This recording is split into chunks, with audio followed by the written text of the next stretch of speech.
Action number one is a successful photographer who got his start when his father found him in the dark room at the age of 13, fully developed. Between takes, he might find him skydiving or motorcycling. Please welcome Rodney Alcala. Rod, welcome.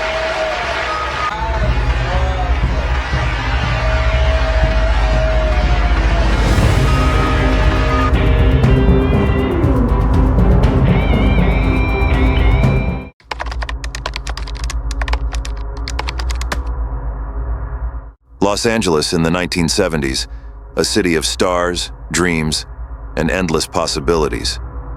Beneath the glitz and glamour of Hollywood, however, was a dark underbelly that very few saw coming. And in the middle of it all was one man, blending in perfectly, hiding in plain sight. Rodney Alcala, an ordinary name with extraordinary horror attached to it. A man who, for decades, led a double life of charm by day and cruelty by night. In 1978, millions of Americans tuned in to watch The Dating Game, a lighthearted TV show that matched bachelors with hopeful contestants looking for love. Little did they know, one of the men competing that evening had a chilling secret. Rodney Alcala, bachelor number one, was a serial killer hiding in plain sight. Before he became known as the Dating Game Killer, Rodney James Alcala was born in 1943 in San Antonio, Texas. Raised in a turbulent household, he moved to Mexico with his family when he was just 8 years old. At the age of 11, his father abandoned the family, forcing them to return to the United States. This abrupt change and his father's departure had a lasting impact on the young Alcala. His childhood seemed uneventful on the surface, attending school, participating in normal activities, but he began to exhibit signs of emotional detachment. Beneath the seemingly quiet boy lay the early stirrings of a mind prone to manipulation and violence. At age 17, Alcala made a bold decision. He joined the U.S. Army. But it wasn't long before his superiors noticed something was wrong.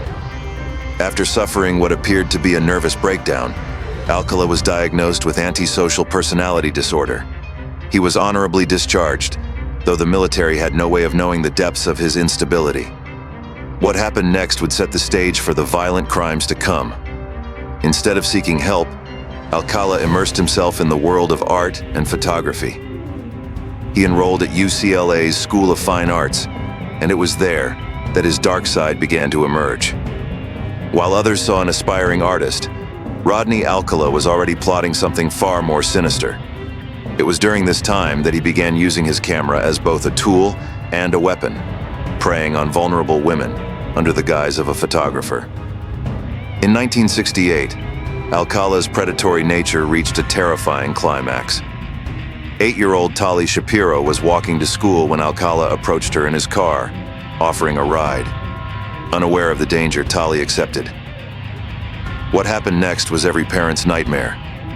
Alcala took her to his apartment, where he attacked her with unimaginable violence. But a passerby had witnessed the young girl getting into Alcala's car and immediately called the police. Tali was found barely clinging to life. Miraculously, she survived, but Rodney Alcala had fled before he could be captured. The manhunt that followed stretched across the country.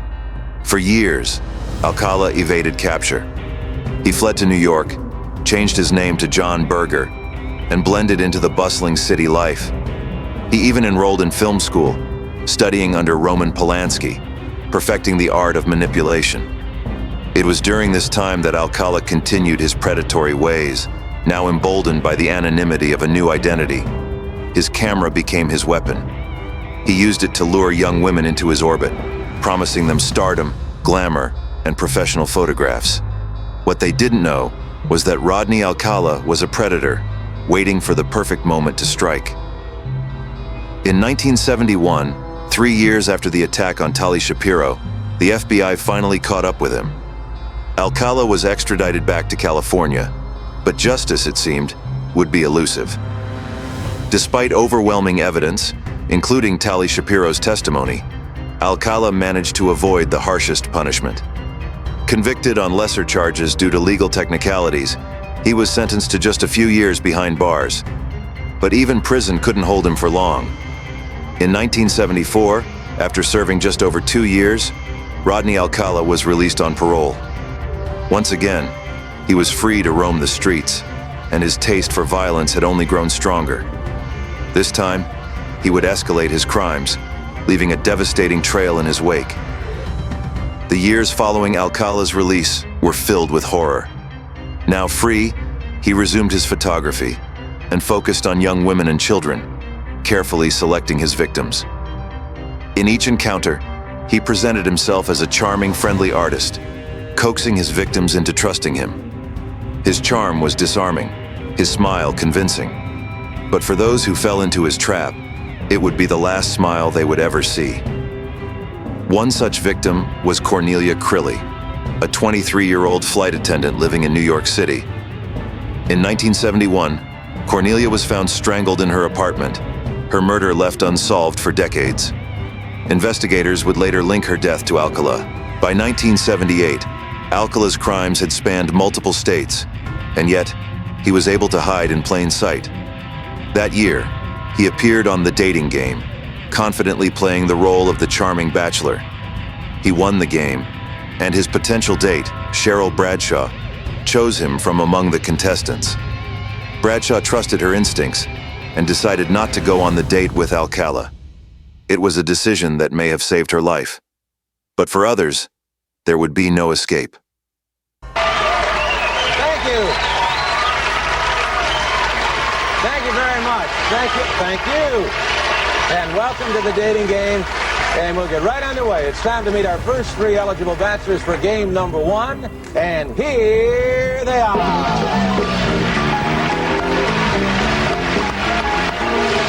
Good luck, gentlemen. Well, let's see. Bachelor number 1 is a successful photographer who got his start when his father found him in the dark room at the age of 13, fully developed. Between takes, he might find him skydiving or motorcycling. Please welcome Rodney Alcala. Rod, welcome. And it's time to meet our young lady for game number 1, and here she is. Here is a young lady with a wealth of experience. She once earned a living massaging feet, but she quit when her boss suggested that she work her way up. Then she taught school in Phoenix, Arizona, and now she's here to educate our 3 bachelors in the art of amour. Welcome, if you will, sensational Cheryl Bradshaw. Hello, Cheryl. Don't sit down yet. Just a minute. Want to make sure everything is straight. You relaxed? You feel okay? All right. You know there are 3 bachelors over there. There'll be 1, 2, and 3. Ask them anything you like to find out more about them, except their name, age, occupation, or income, okay? And we're going to start by having them say hello to you and see how they sound. Number 1, would you say hello to Cheryl, please? We're going to have a great time together, Cheryl. Okay. And here we go. Bachelor number 1. Yes. What's your best time? The best time is at night, nighttime, Why do you say that? because that's the only time there is. The only time? What's wrong with morning, afternoon? Well, they're okay, but nighttime's when it really gets good. Then you're really ready. I'm a drama teacher, and I'm going to audition each of you for my private class. Bachelor number 1. You're a dirty old man. Take it. Come on, over here.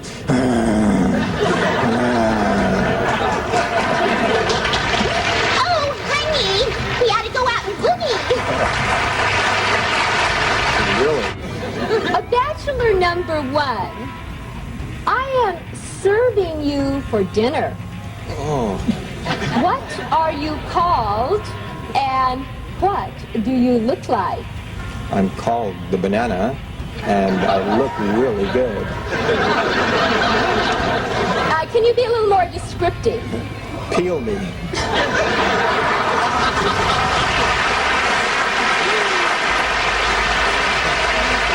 Later, Bachelor 1, later. Welcome back to The Dating Game, and Cheryl, we have reached the moment of truth, as we call it. You've heard from the bachelors. You got some great dramatic presentations, some good answers, but now I'm going to ask you a question. Will that date be bachelor number 1, bachelor number 2, or bachelor number 3? Who gets the dates? Well, I like bananas, so I'll take 1. Number 1, bachelor number 1, all right. Well, There they go. However, you did leave one remaining, and this is your date, and I want to tell you something about him. Cheryl, he's a skydiver, so he's got a lot of nerve. He's into motorcycling. He's also a fine photographer. Say hello to Rodney Alcala. Rodney, come on and say hello. Congratulations, Rod. You did it with the one answer. Well, as far as I can see, Cheryl and Rodney, it looks like the two of you may be involved in some sort of racket. So we're going to have you taped to the court. Oh, first, you'll receive tennis lessons from expert Naomi Besa of the famous Kirkwood Tennis Club. That starts. And you'll soon be acing everyone off the courts. And to make sure you both look as professional as you'll become, complete tennis outfits will be provided by Bill Darling's Tennis Shop. It'll really make you look like part of the racket set.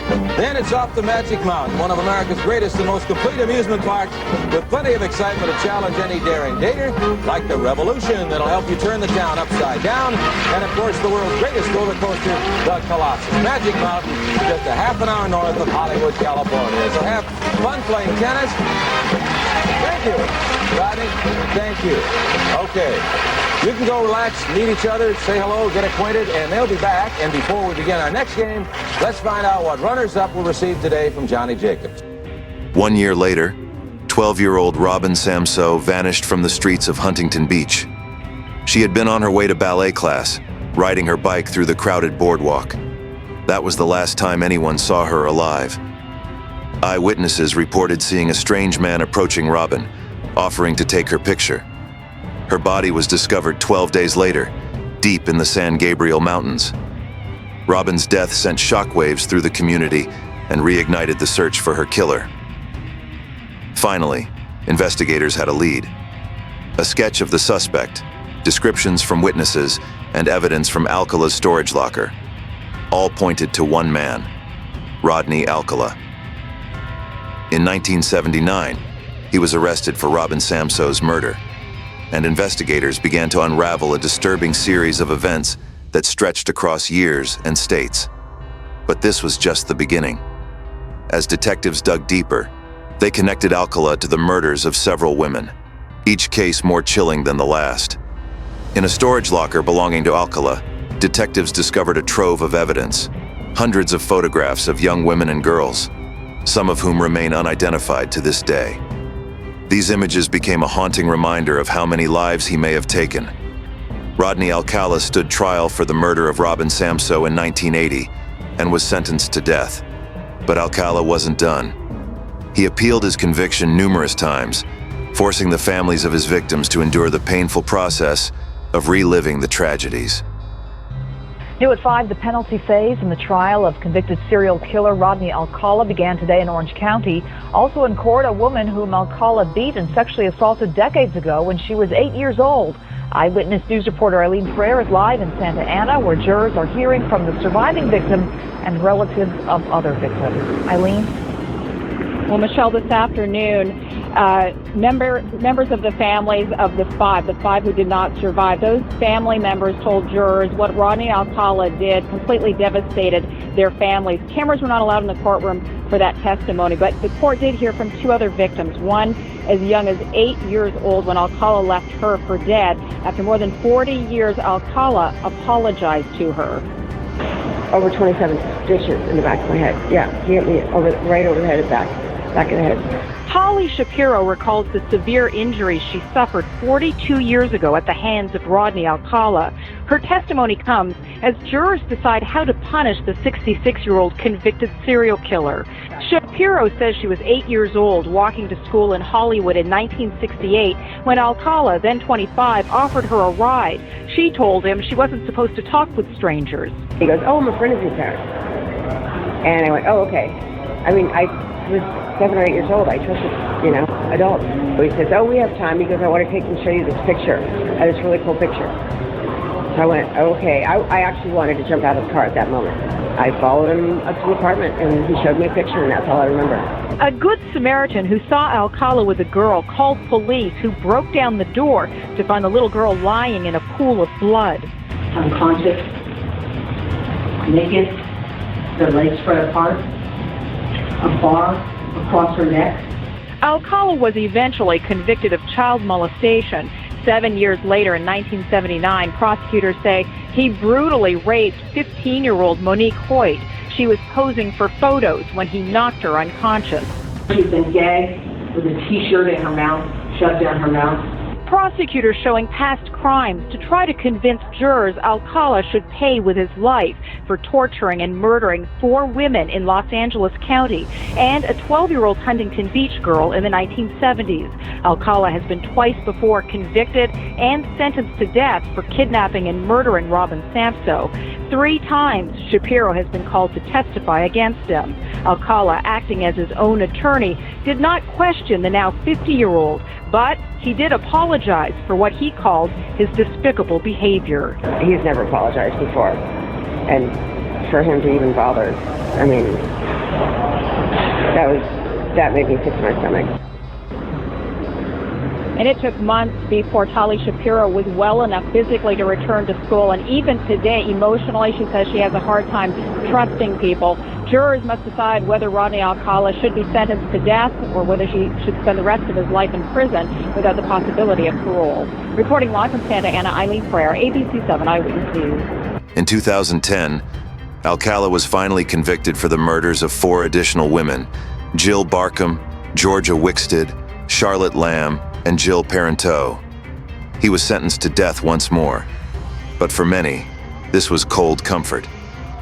Rodney James Alcala was sentenced to death for the sex and torture killing spree of 5 females in the early 1970s. The families of the victims had harsh words for the serial killer. Rodney, I hope you don't sleep at night. I hope you have dreams of us coming after you. Because if there is a heaven and a justice, that's what I'm going to do when I die, is haunt your dreams. And I hope and believe that he will rot in hell. I just pray that I live long enough to watch him be executed. And actually, I think lethal injection is far too humane for anyone like him. Regardless, I'm waiting for the day for him to die. I only wish that I could be the one to administer the injection. If there is a hell, I hope Rodney Alcala burns eternally. I wish he would experience the terror he put his victims through. He is truly a devil. He does not belong on this earth. Most people who are opposed to the death penalty have never had a reason to use it. Rodney James Alcala is a reason to use the death penalty. My sister died curled in a ball, beaten, breast brutally bitten, raped, head bashed in with a rock, strangled, savagely sodomized, while a few of her fingers touched her privates, bleeding from her anus, and a few drops of blood dripping onto her hand. There's murder, there's rape, there's murder and rape, and there's the unequivocal carnage of a Rodney Alcala-style murder and rape. Mr. Alcala, I suspect it's a blessing that your mother is not here today to witness this. I feel sure she died with a broken heart. The true number of his victims may never be known. Even today, the full extent of Alcala's crimes remains a mystery. Investigators believe he may have killed as many as 130 people. His victims span decades and states, and many of the women in his photographs have never been identified. Families continue to search for answers, while Alcala sits on death row. Now an old man, Rodney Alcala will likely die behind bars, but his legacy of horror will continue to haunt the families of his victims, investigators, and the world. Rodney Alcala, the dating game killer, was a man who charmed his way onto America's television screens, hiding his true nature in plain sight. His story reminds us that monsters don't always look like monsters. They can hide behind a smile, a camera, or even a harmless game show. In the end, Alcala's greatest weapon wasn't his strength or his cunning. It was his ability to make people believe he was someone else entirely. No testimony from anyone other than Mrs. Frazier that Robin's ears were pierced. None of her friends were aware of that. They were unaware of her wearing earrings. And Mrs. Frazier had plenty of opportunity to provide you, the jury, with a picture of Robin wearing earrings. She stated on the stand that she had pictures of Robin, and if Robin, like she says, wore earrings all the time, that was her habit, then there should be some earrings, some pictures with earrings, and there should be some person who isn't familial to testify that Robin wore earrings. However, no one testified other than Mrs. Frazier that Robin wore earrings.